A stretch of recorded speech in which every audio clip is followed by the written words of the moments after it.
Greetings and salutations, everyone. I hope everyone is doing well today. Today, I have an interview from the land down under. Before we get into this great interview, a couple links. As you know, I rely on Patreon, PayPal, and my merch to help the channel to continue to grow and go. The links to Patreon and PayPal are in the description below. My merch displayed directly under this video. Also, Dogman, Frightening Encounters, Volume 1, 2, and 3, the audiobook versions. They were written and researched by Tom Lyons, narrated and produced by me, Jeffrey Nadolny. Those audiobooks are available on Audible, Amazon, and iTunes, the links to which are also in the description as well. Now, everyone, I have taken far too much of your time. Let's get on with today's upload. Shall we? All right, everybody. Tonight I have a special guest all the way from Australia. I have Bob and Linda. I shared Linda's encounter about a week ago. Really interesting encounter because she kind of got proof that this encounter happened. And I'll let Linda share that with you guys. Bob and Linda, how are you guys tonight? Hello, Jeff. Good, thank you. All right. So I guess right now, Bob's got some stuff that he's heard out in the bush, but right now we'll go to Linda and have Linda share her encounter. Linda, I'm going to turn the platform over to you. That way you can share what happened the day you saw Dogman. I may stop you and ask you a question, but usually I don't interrupt too much. All right? Yeah, no, that's fine. No, that's the two. All right. Platform's yours, ma'am. Thank you. Okay, well, it was 1999. We were taking our children to look at Christmas lights, and the area that we were going is all farmland, the area that we come from. So it was dark, and we're on a back road to look at all the Christmas lights in the country part. Pardon me. So we come along, and there was on the left-hand side, it just looked like a black dog, like sitting there. And as soon as our car lights hit it literally just stood straight up like a man. The best way to describe it, it was all dark. Upper body similar to a Rottweiler, with the sort of the back flanks and legs more like a greyhound. It sort of had a very small sort of part, but then went down sort of a smaller pelvis, and then the legs were quite muscly. But if a dog jumps up on you, their legs are a certain way. This literally just stood straight up on its back leg. It's very hard to explain. And then we got closer, and it got back down, and it basically galloped past our car. Probably not the best way to explain it. It was that close. If my window was down, I could have touched it. It was a Ford sedan at the time, so I think Bobby worked out about 3 meters, and it run sort of past the car, and it's like, what did I just see? It just wasn't computing. I said to my husband, what was that? He said, oh, it's just a dog.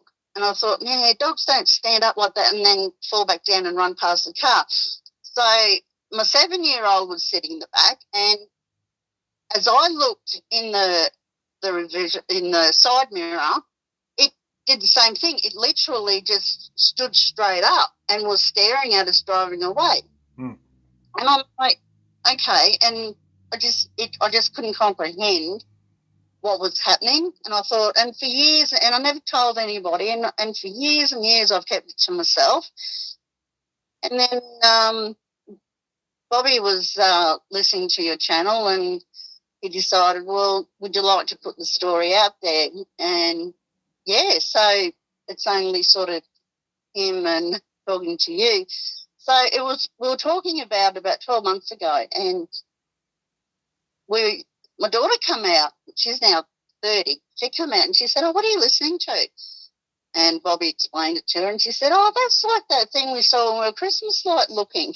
Wow. She turned around and said, but she must have seen it run past the car. And I would love to have got her on to explain her experience, but we just couldn't organise it. Right. But she believes that when she looked back, she said it was standing up, and it gave me a fright. She said, and then that was it. Never ever had spoken about it. I didn't even realise that she had seen it, and it was only when it came out.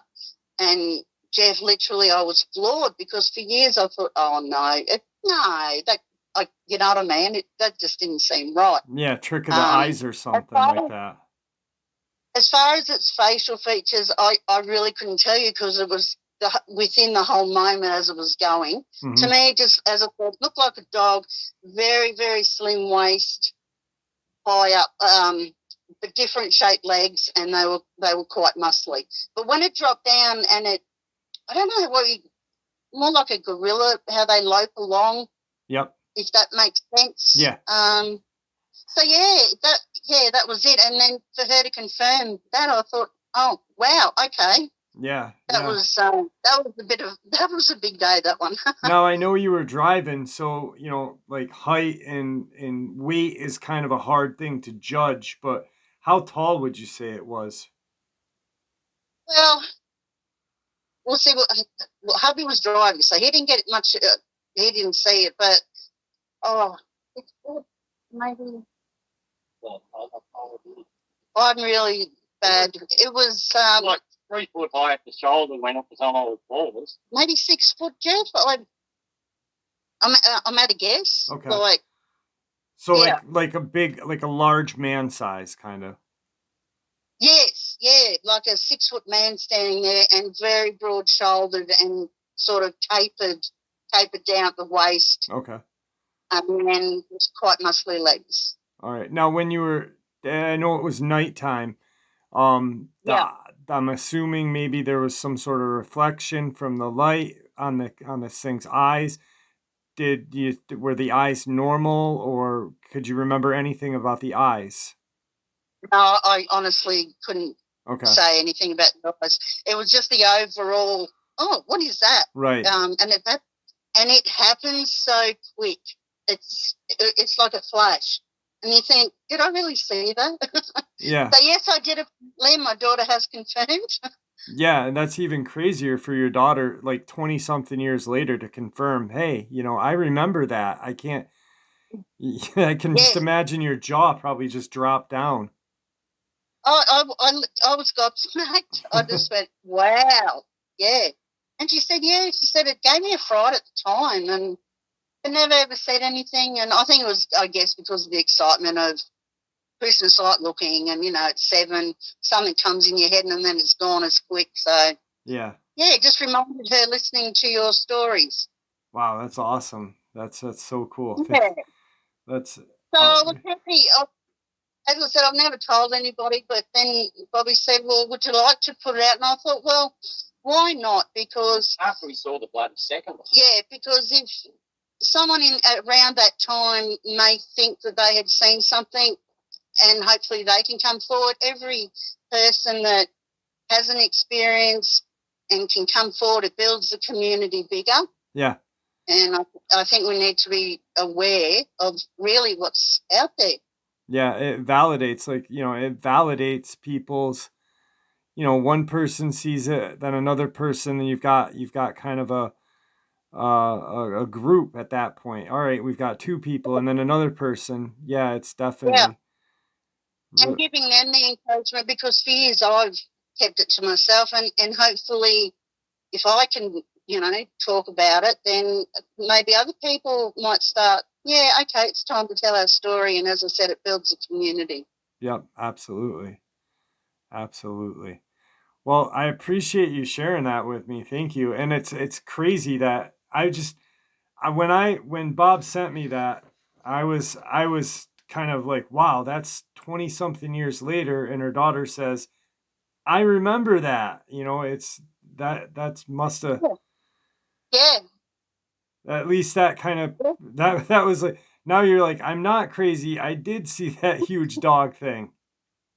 I'm not any. Yeah, I haven't got pregnant brain disease or anything. I'm still on the planet, and and it was really good because I could pinpoint it to a time and a year. So hopefully that would help other people if they've seen something around that time. Because as I said, I was pregnant with our youngest son. So Okay. yeah, Definitely. That's crazy. Well, I appreciate yeah. it. Now, Bob's got some stuff that he's heard and seen, or, had some experiences and things that he's heard. So I'm going to turn the floor over to Bob now. So Bob can share some stuff with us as well that he's heard in Australia. Yeah, mate. Yeah, we talked before about your Dogman. Don't hear too many stories of them here. Mm-hmm. Found it hard to believe myself till I heard Linda's story, and then the one I got a real quick glimpse of a couple of months ago.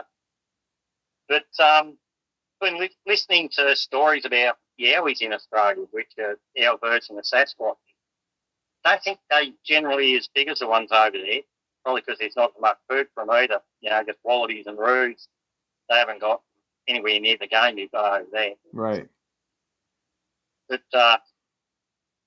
this place in New South Wales, we go through a fair bit when I'm heading down south to go trout fishing and see the family, the Pilliga. Camped there a few times, and then I started listening to bloody Bigfoot stories and stuff. Been a ton of sightings there. Truck drivers mostly going through there at night. But there was one little spot, north end of the Pilliga Falls, forget the name of it. Nice little spot to stop, overnight trip, because it's a 3-day trip from Queensland down to Victoria, 2.5 anyway. So always looking for overnight spots. And it's one little spot I've always been wanting to stop at. And I'm listening to the Australian Yowie Hunters, I think it was, an Aussie Bigfoot channel. And there's this woman pulled up there one night, or one day, and goes wandering up the falls to have a look at the falls with her kids. And this bloody dirty great big yowie came tearing at them, screaming and yelling, chased them the hell out of there. He sees a copper, tells him what happened. Copper goes back. He goes to the police station a couple of days later to talk to that copper. So, did you see it? Copper was off on sick leave and never come back to work again. Wow. Scared him out of the job. But, I've been creeped out a couple of times there. Once when I was in my 20s, we were up this hydroelectric dams and irrigation dams and that. Anyway, we're on one, Dartmouth it's called, right up in the high country in Victoria. And we're out fishing, little tinnies and this bloody dirty great big lake. Pulled up this one little inlet where this little creek come in. Got out, we're walking up it to have a fish up this little creek. And there's all these dog tracks everywhere because we got wild feral dogs and dingoes and interbreeds. And there's this one spot there which is tons of dog prints, and all three of it just, gung-ho country boys in our early 20s. Right. We all just got the creeks and got the hell out of there. It's like, what the hell? Something just don't feel right, And then about 3 years ago, we're down the Snowy Mountains, and we're at this campsite on a river, and there's this one little remote lake up in the mountains I wanted to go and fish, put me boat in. So 80k drive up through the mountains, up all these twisty, windy, bloody road, half a dirt. Got there, and something was in the back of my mind saying, don't put your boat in. And I'm like, what the hell? I just drove bloody 50 miles of shocking mountain roads to put my boat in, but something in my head just kept saying, don't put your boat in. Something's going to happen if you do. So reluctantly, I didn't put my boat in. I just fished off the bank for a while, but it just didn't feel right. It was just creeping me out the whole time I was there. Right. Like, God knows what was eyeballing me or saying, I don't want you here, man. At the time, I thought, bloody, yowie. But, it could have been one of them other bloody big upright walking wolf things too. Yeah. Yeah, But, absolutely. yeah, so, yeah. And then I got a little bit of it not long ago, just fishing my favourite lake, fishing for bass, Australian bass. Similar to your bass, but not quite the same. I've gone up this one little inlet that I've fished in God knows how many times before, and I've got the creeks in there too, like, what the hell? Like, some had eyes on me saying, piss off, you shouldn't be here. Right. I thought, so I sort of got out of there fairly quick. Went back 2 days later, nothing.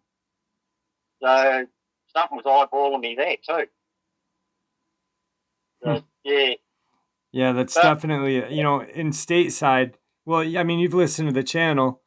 When people are out in the woods and they've got that feeling, it's the best thing to do is leave. yeah, because, I mean, seriously, man, there's nothing in the Australian bush that's worth spinning out about much, like, not to rough natives anyway, other than bloody other people. It's like the most dangerous thing you can find out in the bush, because we're used to snakes and all that sort of shit don't bother us, Yeah. But, like I used to tell me boy, he'd hear noises. We're living out in the bush, he'd hear noises at night. I said, all right. I said, there's nothing out there can hurt you except other people, maybe. Unless you hear a person, then you worry. Before you hear animals, there's nothing going to hurt you. But, I sort of know a little bit better now, but there are the occasional one that is definitely worth worrying about. Yeah, absolutely. Yeah, I mean, same over here. I mean, unless there is a dog man or we're having issues with feral people as well in our state parks a lot of times now. And, that, Oh, that, your bears are a bloody spin out. Like, you think we're mad going fishing amongst bloody crocodiles, but a lot of crocodiles are only on the water when you're fishing. yeah. You've got bears in your bloody backyard raiding your rubbish bins, for Christ's sake. Give me crocs any time. Yeah. I mean, people in America are afraid of Australia, and yet we have bear and wolves and Bigfoot, Dogman. You guys got Bigfoot and Dogman, but still, yeah, it's so. Yeah. Now you Yeah, guys, most of the, I'm sorry, what? I'm say it's just that most of the stuff that can kill you in Australia is so bloody small, it's not scary. To you guys, it's not. To people in the States, it is. Yeah, whereas what kills you's over there are dirty, great, big mongrel things, with big claws and big teeth. Yeah, At least we absolutely. only got 100 yards away from the water and we're safe from the crocs. Very true. Now you guys are living the kind of like the Voyager life. You guys are in a camper going around the country. Is that what I recall you guys saying? Yeah, grey nomads, they call us here. Okay. No permanent home base, just the caravan and the ute, little gooseneck ute behind Nissan Navara. And yeah, just travel from fishing spot to fishing spot, basically. That's the life right there. Oh, yeah. Brilliant, mate. We're actually coming home the about the second one that we saw on the way home from our last trip, Jeff. What did you see? So the last time we came back to Gatton, we spotted one. Linda spotted it. I seen a quick glimpse. I looked up because being an old speed freak, always got my eyes in the mirrors, look at coppers behind me and everything else, And so I've always got my eyes in the mirror, especially when I'm towing, looking at the gauges. I've looked up and just saw this flash of light brown and black fur disappearing in the long grass on the left-hand side of the road. And I said, what the hell was that? And Linda's seen it from about halfway across the road, but I'll let her tell you. She's the one that actually. Oh, yeah, basically it was because I was looking out the window, just checking out the scenery, and by the time I looked back at the road, it was sort of in the road, and it was so quick. It was the shape of a dog, but it had a different shaped head. It was very small around that loin area, and then it just sort of bounded into the grass, and it was gone. And that was on 2 legs. It was on 2 legs, running across the road, and then it went down on 4s and went into the grass. Man, this thing covered. It was so quick. Covered 60 odd yards in a second and a half or 2 seconds. Wow. It was like 10 times than any bloody kangaroo. Yeah. So we're driving along and we're talking about it. Did we? Didn't we? Yes, we did. We're driving along. So we come into the next little town, and they had a big billboard up, baiting wild dogs. And it's funny because I remember saying to Bobby, I wonder what sort of dogs they're baiting. It was just 5 minutes before we'd seen this creature. And then we go to town and they're baiting dogs. I had a bit of a giggle over that. So. Yeah, they think they're baiting dingoes. They've got bloody worse than dingoes there, man. Yeah. It was different. It was different. It wasn't big, but it was big. And just stupid fast. Yeah. And the colors, I remember the colors were like patchy or something. Yeah, it was like a brown brindley. Yeah, a little like a brindle dog that's flash eye got of it. Okay. Possibly a brindle. There's no such thing as a kangaroo that colour. Right. They don't exist, man. Yeah, it just And if it was a dog, the angle I seen it on, it would have been on 2 legs anyway. Yeah.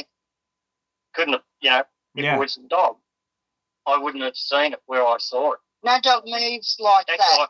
That's kangaroo because it was upright. But then I thought, hang on, there's no such thing as a brindle kangaroo. Yeah. So I guess brindle would probably be the better way to describe it than, as we said, patches. But yeah, right. Yeah. Right. No. And then the dog signed 5 minutes later was like, yeah, someone else has seen this too, haven't they? Now you both kind of saw it. So like Linda, you, with comparison to the height wise of the first one you saw, I know it was like 20 something years ago, but was this one? No, it was smaller. Pardon, I'm sorry? It was smaller. Uh-huh. It wasn't as big as the first one that I saw. Different shape too. It was bigger in the chest, smaller in the back, but certainly not as big as the one I saw years ago. No. Might have been younger. Yeah, it could have been a juvenile or something. Yeah, seeing it stand up and then getting sort of your brain tries to click in, and then you see it running over and then go down all fours. Yeah, no dog does that. Right, and especially with speed. It was so fast. I couldn't even tell you what the head or any shape or anything about the head. Just it was that fast to flash out the body. Yeah. And it was in odd sort of country too. It was mostly pine plantation. And in Australia, in pine plantations, you don't get much of anything. No bugger or wildlife or anything, maybe a few roos, And on the other side of the highway was all farmland, so I suppose there'd be the odd sheep or cow, but you're not the sort of country you'd think would support a lot of them, eh?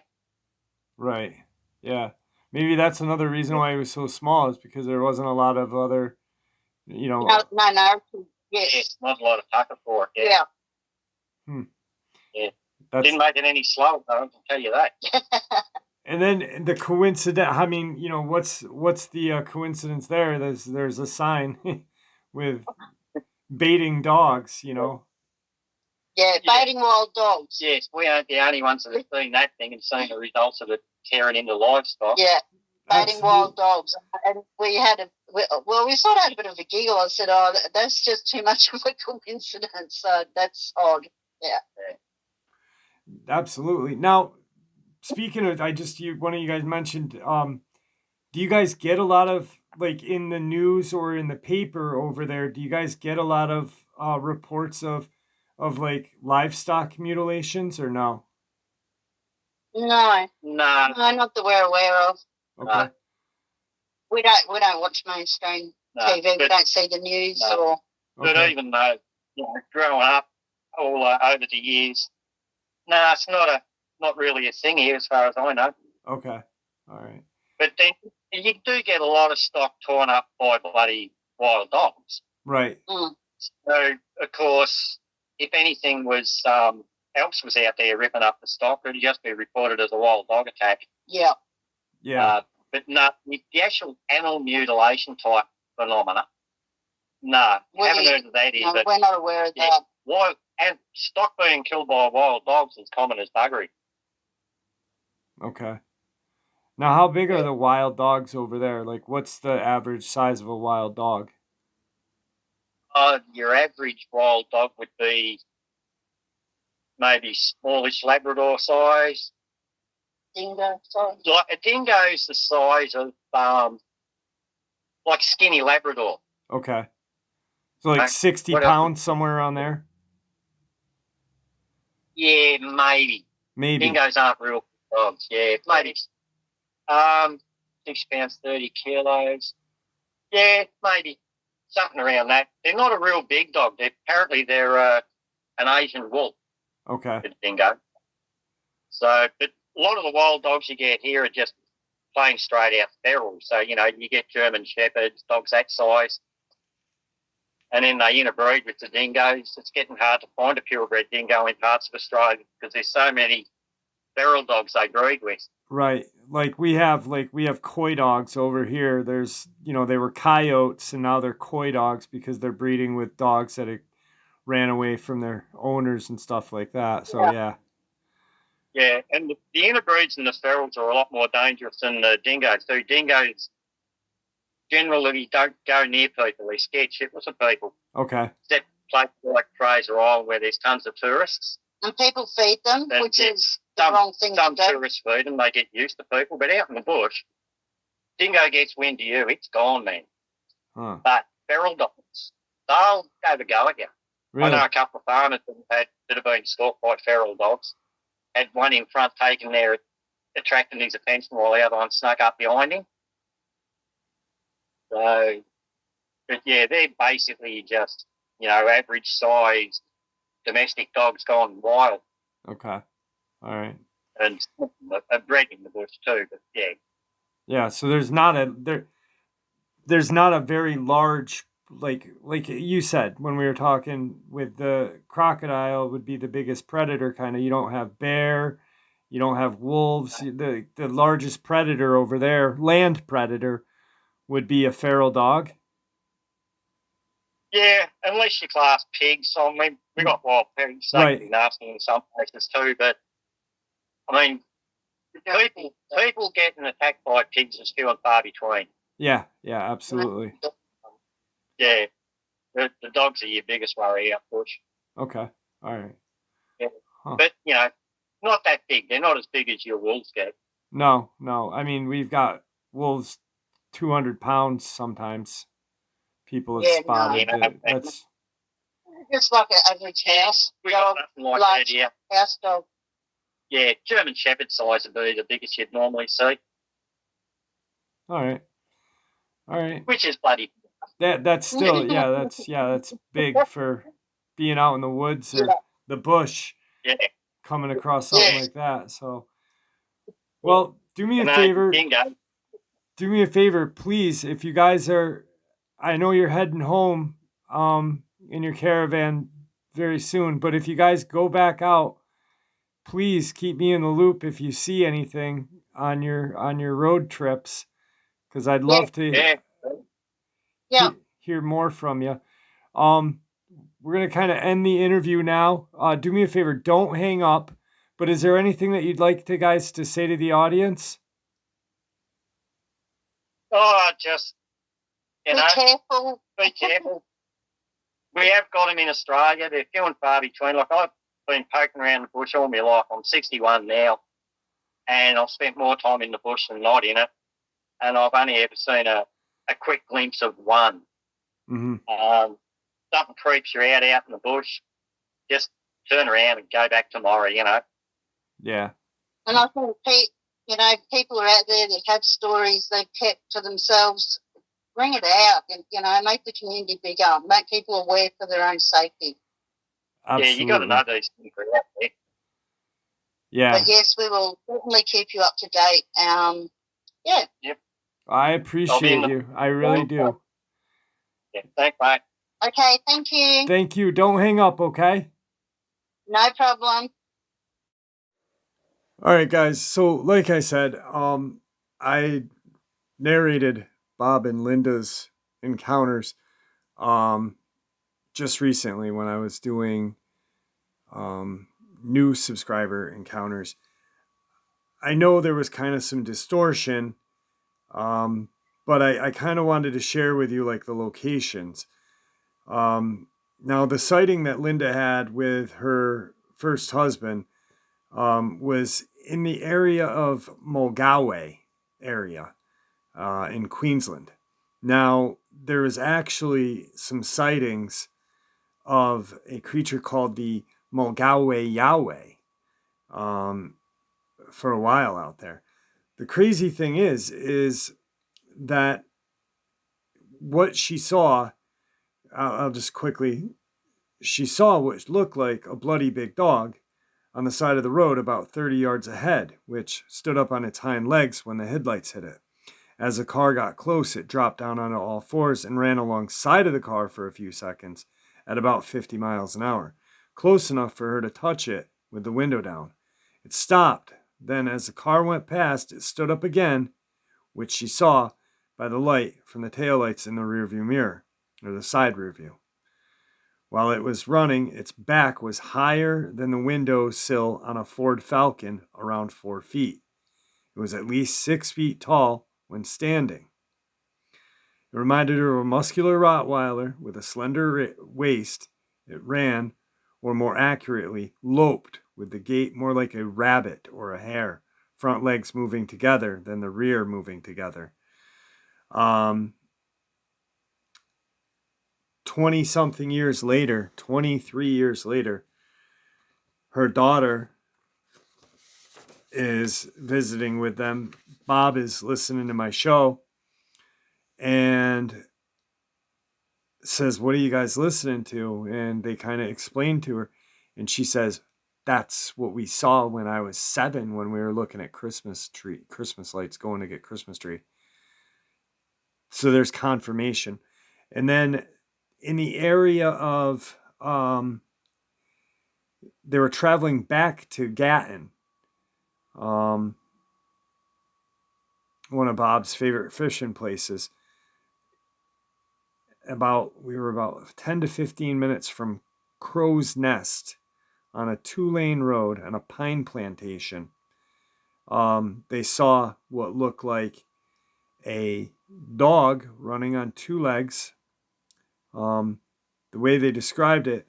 So I had taken my eyes off the road for a couple of seconds to check my mirrors and gauges. When I looked up, I saw something upright, like a kangaroo, disappear into the long grass on the farmland side of the road.